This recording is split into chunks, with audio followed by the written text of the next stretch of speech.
हनुमान जी महाराज पूरे दिन राम जी की सेवा में रहते, लेकिन जैसी शाम होती तो राम जी कनक भवन की ओर जा रहे होते थे। पूरे दिन रहते वानरों के बीच में, सभा के बीच में, प्रजा के बीच में, लेकिन संध्या में तो वो फिर अपनी गृहिणी के पास और फिर निज जीवन जीते हैं, जो बहुत प्राइवेट है, प्राइवेसी रहती है वहां पे।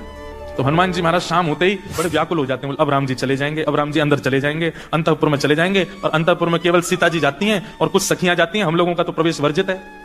हनुमान जी बेचारे, उनका मन होता है मैं एक क्षण के लिए भी राम जी से दूर ना रहूं, लेकिन रात्रि होते ही राम जी जैसे कनक भवन में जाते हैं, हनुमान जी महाराज द्वार पर खड़े हो जाते हैं, और जब तक राम जी भीतर जाते दिखते रहते हैं, देखते रहते हैं, और जैसे ही राम जी कहीं मुड़े दिखने बंद हुए, फिर हनुमान जी का रोना शुरू होता है। दिन पूरी रात रोते रहते हैं जब तक राम जी सुबह आ ना जाए। हनुमान जी महाराज व्याकुल हो गए, राम जी से बोले कि आप हमको रात्रि सेवा में ले चला करो। राम जी बोले सीता जी से आज्ञा ले लो।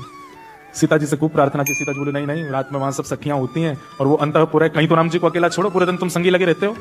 हनुमान जी इतना रोए इतना रोए, अब हनुमान जी रो रहे हैं, देवी देवता प्रकट हो गए हाथ जोड़ के, हनुमान जी आप आज्ञा करो क्या करना है। तो हनुमान जी बोले मेरा दुर्भाग्य है कि मैं हनुमान हूं, मुझे सहचरी बना दो, मुझे कोई सखी बना दो, मैं भी कोई नथनी पहन करके चुनरी ओढ़ करके कोई कन्या बन जाऊं और मुझे राम जी के अंतःपुर में जाने का अवसर मिले।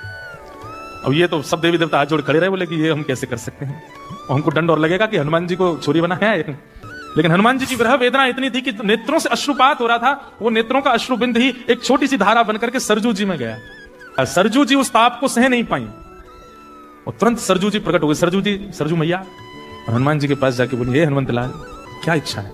बोले मुझे सहचरी रूप दे दीजिए। तो हनुमान सरजू मैया बोली सहचरी रूप दे देंगे, क्या करोगे। बोले पूरे दिन तो हनुमान बनकर के राम जी के साथ रहूंगा, रात में सहचरी बनकर के निज कक्ष में जाऊं।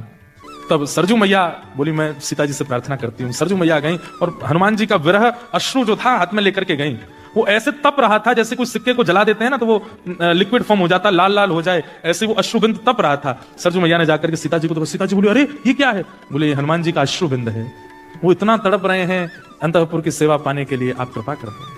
तो सीता जी बोली इतनी व्याकुलता है, मैं अंतःपुर की सेवा इसलिए नहीं देती कहीं यहां पर राम जी के प्रभुत्व को ना देख करके, उनके राजा भेष को ना देख करके, उनके सहज भाव को देख के किसी के चित्त में दोष ना आ जाए। लेकिन हनुमान जी तो पूर्ण योग्य हैं, जाओ उनको कह दो आज से संध्या होते ही वो चंपक लता सखी के रूप में आएंगे और अंतःपुर की सेवा करेंगे।